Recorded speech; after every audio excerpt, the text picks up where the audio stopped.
vraiment ça vous accueillir avec un feu de Bengale. En plus, aujourd'hui, on peut célébrer parce que ça fait officiellement un mois qu'on est devenus amis. Bye bye! 4 semaines déjà qu'on se voit tous les vendredis et merci d'être là. Donc, j'en profite pour vous saluer parce que j'avais promis que je le ferais. Donc, j'aimerais saluer les amis Chloé, Charles et Camille. Je vous salue pour vos dessins, vos vidéos, vos petits messages. Et des fois, vos parents m'écrivent aussi. Donc, j'aimerais aussi saluer Léo, Clément, Rosalie, Simone, Laurent, Noémie, Derek, Daphné, Alfred, Ophélie, Jasmine, Naiko et Daya. Salut! Je suis vraiment contente que vous écoutez mes histoires. Et j'aimerais saluer aussi Clovis. Clovis, c'est un grand garçon. Et lui, il écoute mes vidéos pour se pratiquer, pour faire l'école à la maison. Et il écrit des textes d'opinion sur les capsules et il me les envoie. Je trouve ça vraiment le fun, Clovis. Merci. J'adore recevoir tes petits messages. Et aussi, j'aimerais saluer une future maman, Andréane, qui m'a fait un beau dessin. Andréane, je ne t'ai pas oublié. J'apprécie vraiment ton dessin. Peut-être que tu auras envie de m'en faire un autre après ce livre. Alors, je suis prête pour mon histoire. Mon livre aujourd'hui, j'aimerais remercier Élie et sa maman Amy qui me l'ont prêté. J'ai trouvé que c'était vraiment un beau livre et une belle histoire. Ça s'appelle Gourmandine et le monde des gâteaux. Je commence tout de suite. J'ai trop hâte. Il était une fois un petit village niché au creux d'une immense forêt d'arbres tranquilles.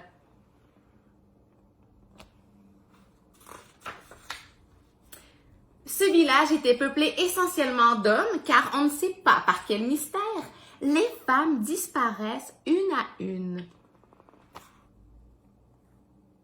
C'est bizarre, non? Un jour, c'est Suzette qui a disparu. Après s'être fâchée avec son lion, elle est partie dans la forêt. Elle s'est assise sur un rocher au pied d'un arbre tranquille et elle a pleuré longuement. Mais soudain, elle entendit un bruit derrière elle. Qu'est-ce que c'est? Oh, c'est beau. Parmi les nombreux hommes du village vivait un pâtissier grognon, si timide et si secret qu'il ne voulait jamais dévoiler ses recettes. Lui aussi, sa femme avait disparu.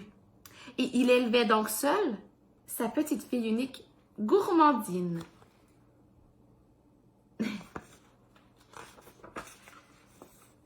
Malgré ses très nombreux défauts, le pâtissier avait un don. Chaque pâtisserie qu'il confectionnait était une merveille. Une merveille pour les papilles. Et tous les habitants du village adoraient ses pâtisseries.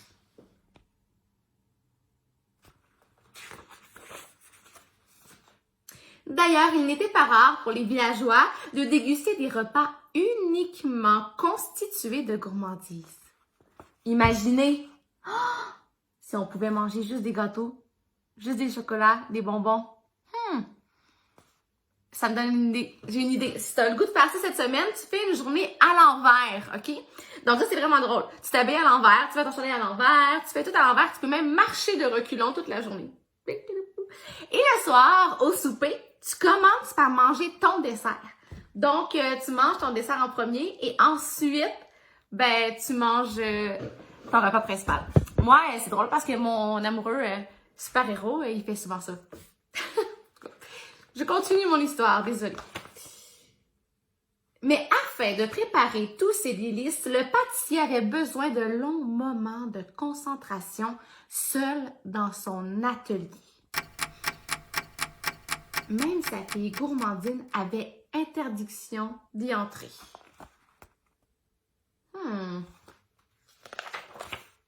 De jour en jour, sa curiosité grandissait. Gourmandine voulait savoir ce qui se passait dans cet atelier, mais il n'y avait jamais aucun bruit. Très intriguée, elle décida d'espionner son papa. C'est au milieu de la nuit qu'elle entendit un jour son papa sortir de la maison.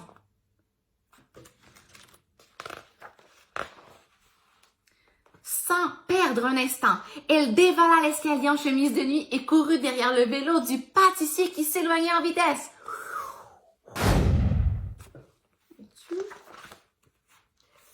Le papa s'arrêta dans la forêt tranquille. Gourmandine, essoufflée, se cacha tout en gardant un œil sur lui. Il posa son vélo contre un arbre. Il fit le tour et revint les bras chargés de... Les bras chargés de quoi, vous pensez-vous? Les bras chargés de gâteaux. Sa brouette était remplie de gâteaux. Oh là là! Gourmandine, stupéfaite, comprit tout de suite que les gâteaux de leur pâtisserie venaient d'ici. Désillusionnée par cette découverte, elle s'assit sur un rocher et pleura longuement.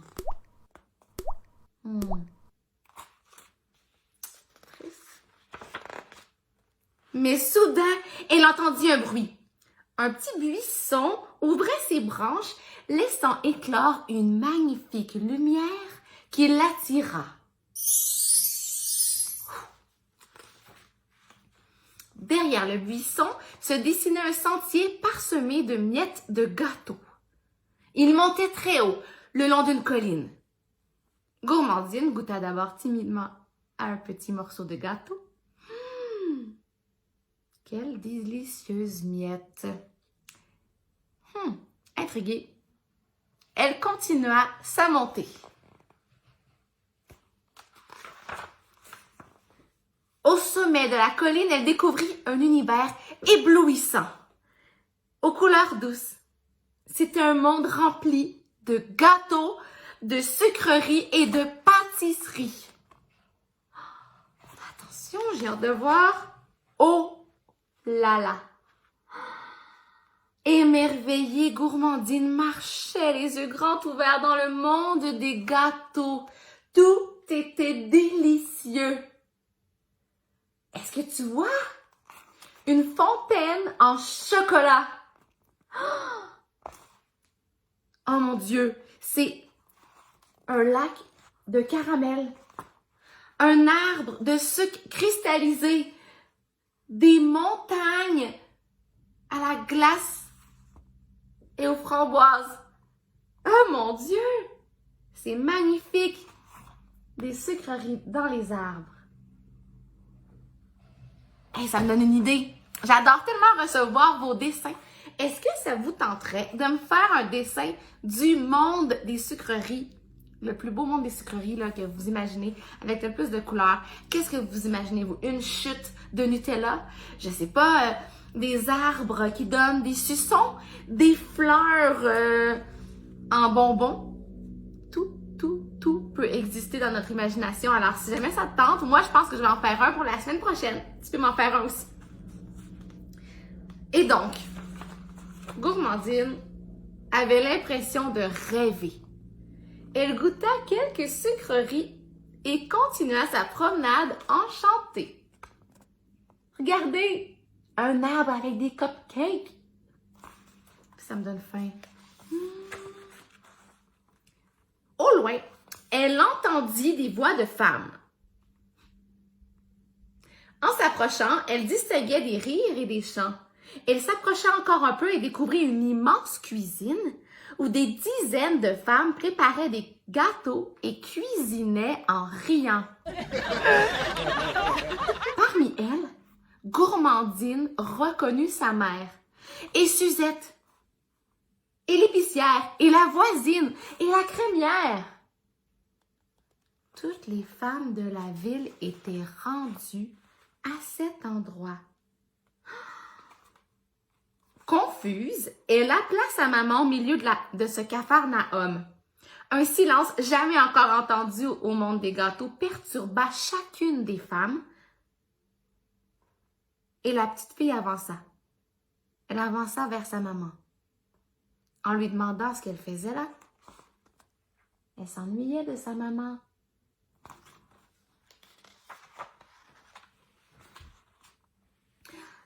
La maman de Gourmandine embarrassée, expliqua qu'elle se plaisait tellement dans le monde des gâteaux qu'elle en avait oublié tous ses soucis. Et tout le reste aussi. Mais en revoyant sa petite fille, elle se rappela de sa vie d'avant et le bonheur qu'elle avait laissé au village.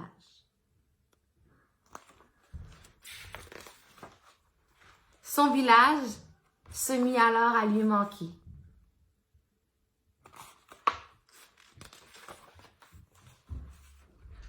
Gourmandine expliqua alors à toutes les femmes que depuis leur départ, le village était devenu triste et que les hommes étaient remplis de mélancolie. Elle ajouta que seules les pâtisseries de son père arrivaient à redonner le sourire aux autres hommes. Est-ce qu'ils vont revenir, vous pensez, les amis? Est-ce que toutes les femmes du village vont revenir au village? À ces mots, toutes les femmes se remémorèrent enfin leur vie au village.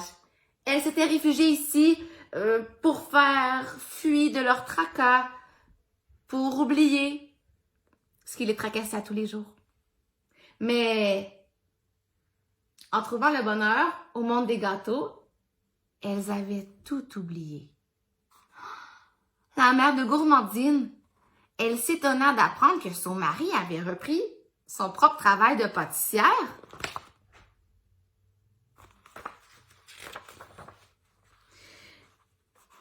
La petite fille gênée avoua, alors qu'elle venait de découvrir où son père prenait les gâteaux.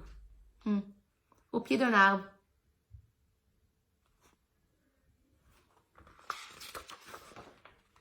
Les femmes amusées comprirent bien vite que le pâtissier venait se servir dans leur tas de gâteaux ratés. Parce que les femmes, elles mettaient leurs gâteaux géniaux d'un côté et les gâteaux ratés, elles les faisaient tomber en bas de la colline, t'imagines? Alors le papa de Gourmandine prenait tous les gâteaux ratés. Oups! Les femmes se regardèrent d'un air complice et décidèrent de retourner au village. Elles descendirent la colline, les bras chargés de délicieuses pâtisseries et de douceurs de tout genre. Arrivées au village, elles distribuèrent leurs succulents desserts, illuminant le regard nostalgique des hommes. Pendant que Gourmandine et sa maman distribuaient les derniers gâteaux, tous les hommes heureux retrouvèrent leurs femmes.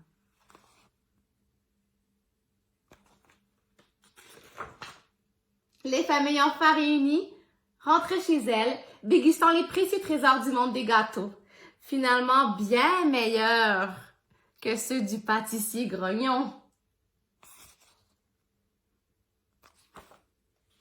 Ce dernier se trouva fort honteux. Aujourd'hui, le pâtissier était triste. Il s'est fâché avec le village. Pour calmer son chagrin, il est parti s'asseoir sur un rocher, au pied d'un arbre tranquille.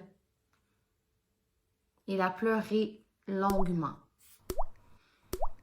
Mais soudain, il entendit un bruit derrière lui.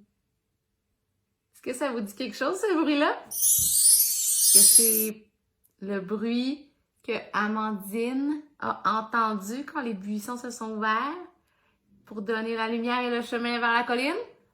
Oh oh!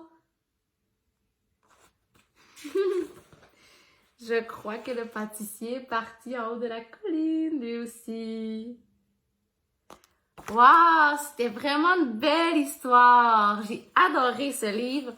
Merci beaucoup, Élie, de me l'avoir prêté. Ne vous gênez pas, les amis, pour m'envoyer vos dessins de la parfaite forêt de sucreries. J'adore. Et ben, c'est déjà terminé, mais par contre, j'ai quelque chose à vous dire. Pour la semaine prochaine, j'ai besoin de vous. J'ai besoin de vous parce que j'ai une petite histoire de super-héros. Quoique, je vais peut-être avoir envie de faire une recette avec ce beau livre de dessert-là. On va voir. On va voir ce qu'on fait. Peut-être une recette, puis une petite histoire de super-héros, mais j'ai pas d'illustration pour mon histoire. Alors, je me suis dit que vous pourriez peut-être me faire les illustrations que je pourrais mettre dans ma capsule. Et donc, vous pourriez, vos dessins pourraient être en vedette dans ma prochaine histoire. Donc, j'ai besoin de 6 choses. Donc là, tu peux pas tout me mettre sur la même page. Tu choisis ce que tu as envie de me dessiner. Tu écris ton nom et ton âge au bas de la page. Moi, je vais mettre ça dans mon vidéo. Donc, tu peux tout me faire, si tu veux, m'en faire 6, mais c'est des beaux dessins. C'est des dessins qui sont assez beaux là, pour aller dans un livre. Alors, tu peux en choisir ton préféré puis me l'envoyer. Alors, voici ce que j'ai besoin. Une petite tortue mignonne, un petit chat, un chef cuisinier, une grand-maman, un policier ou une policière et un camion de pompiers.